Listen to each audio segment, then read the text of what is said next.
Hindi naman sa pinag-o-overthink kita, Tony. Pero, paano kung kaya ayaw sumagal sa iyo hindi naman talaga sigurado yan sa nararamdaman niya para sa iyo. Hindi ako makapagsalita agad sa sinabing yon ni Mariel. Nung maikwento ko sa kanya si Jaisler, I like someone and that's Jaisler. Sa tuwing tinatanong niya kung anong nagustuhan ko sa taong hindi ko pa gaanong kilala, wala akong ibang masabi kundi ang lahat sa kanya. Tama naman, diba? Kapag ginusto mo ang isang tao, pati masamang bagay tungkol sa kanya, gugustuhin mo. Bakit hindi ka na lang maging masaya para sa akin? Tanong ko sa kawalan na ikinanganga niya at nasundan ng pagtango. Ayan, kaibigan kita, syempre, susuportahan kita. Natatakot lang ako na sa sobrang saya mo, sa susunod na magkita tayo, humahagulgul ka na naman ng iyak. Kita ko ang pagkunot ng noo niya at nilagok na naman ang bagong bukas niya sa soju.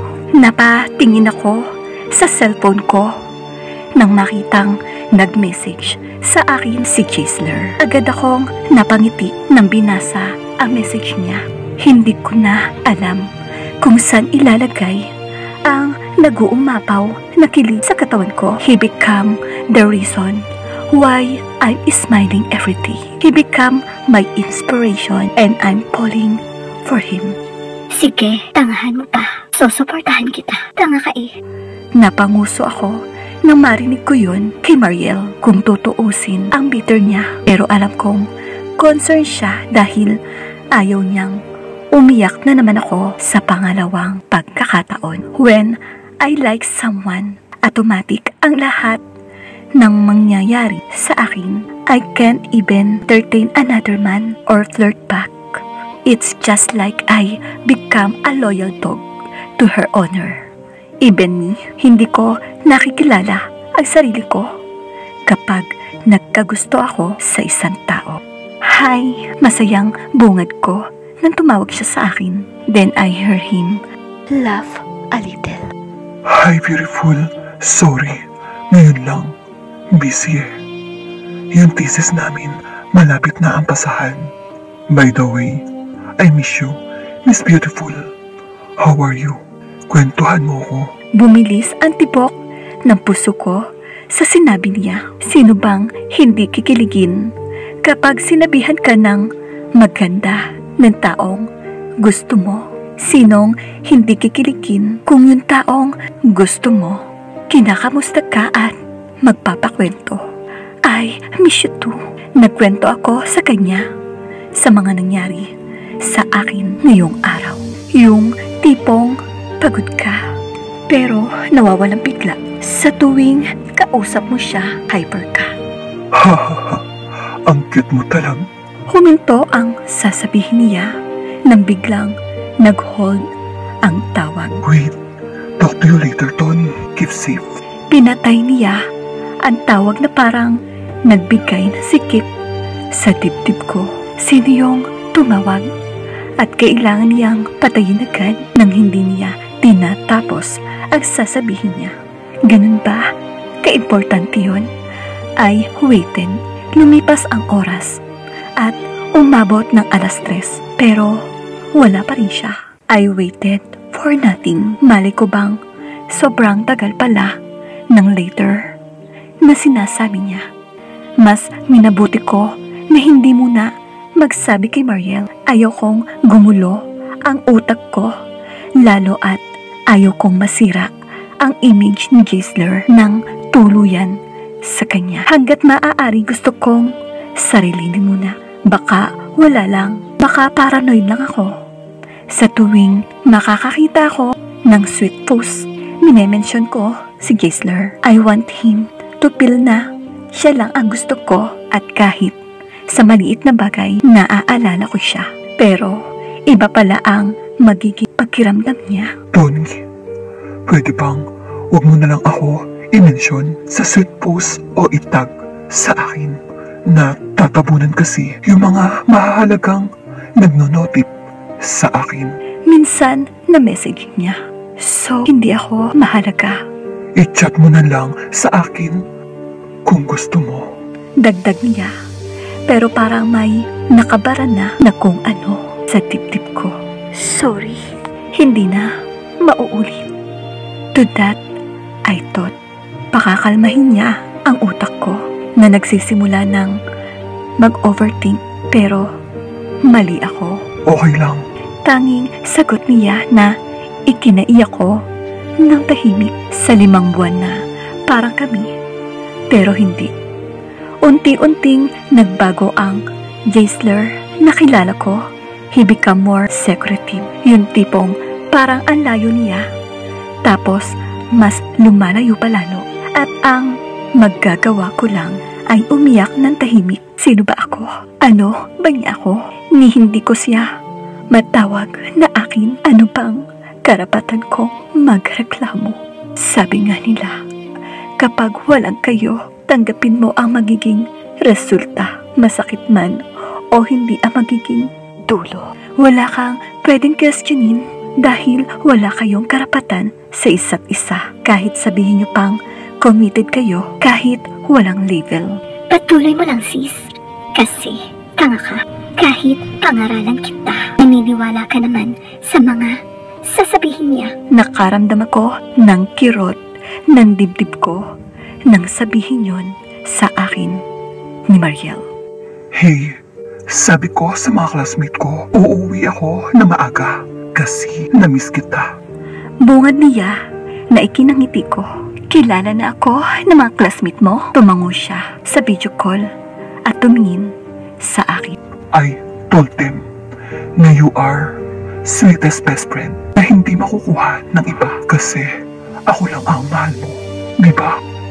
Nangilid ang mga luha sa mata ko sa sinabi niya. Pero napangiti ako ng pilit at tumango.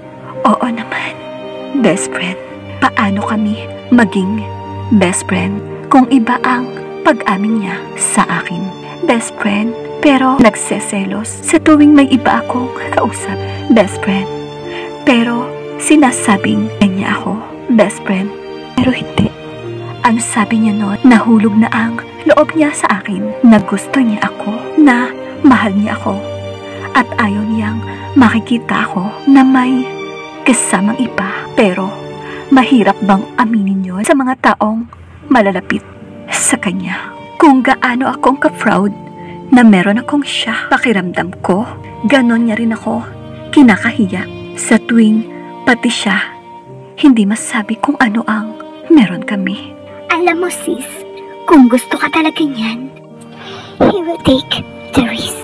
And tigilan mo na ang kapapaniwala sa sarili mong natatakot lang siyang masayang kanya. Because in the first place, di kayo masisira. Kung wala kayong gagawing ikasisira sa relasyon niyo. Ano sabihin mo, hindi lang siya handa sa'yo o never namang maging ikaw talaga. Ang sakit na sinabi niya sa utak ko at tahimik na umiyak habang nakaupo sa kama niya sa kanilang dorm. Lumipas ang panibagong buwan. Walang nagbago. Ganun pa rin ang sitwasyon namin. Palagi akong natatakot magtanong na baka hindi ko magustuhan ang isasagot niya sa akin.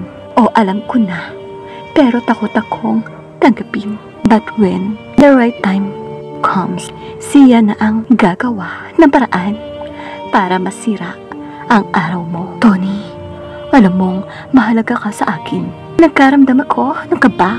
May iba ka, no? Pabirong tanong ko sa kanya. Tony, I'm sorry. Nahulog ako sa blackmate ko. Hindi ko sinasadya. I was thinking about you. When I'm with her, hindi ko namalayang ginagawa ko na sa kanya yung mga ginagawa ko sa'yo. And hindi ko akalaing mas masaya ako because I can feel her. I'm so sorry, Tony. Napahawak ako sa bibig ko at pinipigilan ang higpit. Ano ako? Trial card? Praktisan lang. Huminga ako ng malalim. Tsaka tumingala. Ano ka ba? Ayos lang yon. Best friend tayo, di ba? Wala namang tayo. Hindi ka naman sa akin eh. Tumawa ako pero alam ko sa sarili ko na tawa nang nasasaktan yon. Tony, at least nakatulong ako sa iyo. At masaya ka. Okay na yon. By the way, bababa na ako ha. Kasi marami pa akong tatapusin na project. Talk to you next time. Congrats. Tumawa ko muli bago pinatay ang tawag. Tsaka ko inilabas ang luhang kanina pa pinipigilan at tila batang umatungal. Nasa ganoong sitwasyon ako nang bumukas ang pintuan at bumungad sa akin si Mariel. Bumuntong hininga siya at lumapit sa akin at niyakap ako. Mas lumakas ang iyak ko nang maramdaman ko ang kamay niya na hinahaplos-haplos ang likod ko. Kung sino pa ang tumulong ulit na buuin ka, ayun ulit ang magwawasak sa iyo. Ang sakit, nagtiwala ako, akala ko, iba siya.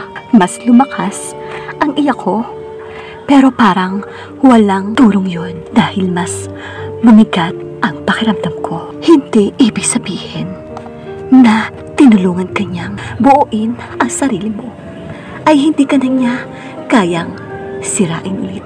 Minsan, mas masakit, Tony, kasi naghahangad ka ng taong akala mo magiging iyo. Naghangad na maging kanya ka. Dahil iba ang gusto niya. Umihikbi ako, nakayakap sa kanya. At ganun din siyang hindi tumitigil na himasin ang likod ko.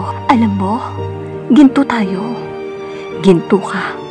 Pero pilit mong inihahalin tulad ang sarili mo sa bato.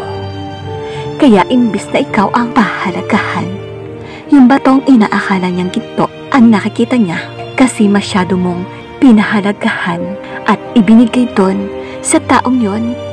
Hindi deserve ng halaga mo. Hindi deserve ng value mo. At ang huli, hindi mo kailangan ng iba para buuin ang sarili mo. Dahil kaya mo yon ng ikaw lang. Pangaral niya at yumakap na sa akin.